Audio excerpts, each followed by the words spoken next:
today's video, we will guide you through how to add music on Messenger Notes. So let's get started. Firstly, go to the Google Play Store or App Store and make sure your Messenger is on latest version. If you're not, then simply tap on the update option next to it and update it to the latest version. Now open it and log into your Messenger account. Then once inside the Messenger, on the top right corner of your profile screen, you can see Post a Note option available.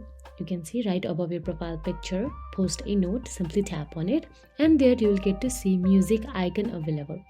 Tap on the music icon and inside the music icon you will get to see a long list of various genres of music. If you can't find the music by scrolling, then you can also tap on the search icon above it and search for the music you want. Now simply choose any music you want to post on the note by tapping on it. And once tapped, you can also drag this slider according to your music preferences. You can keep it on any chorus you want on the music and simply tap on the done option available there. So once done, tap on the share icon available in the top right corner of your screen and your music note is shared. So that is it. If you found this video helpful, please like, share and subscribe, and thank you so much for watching.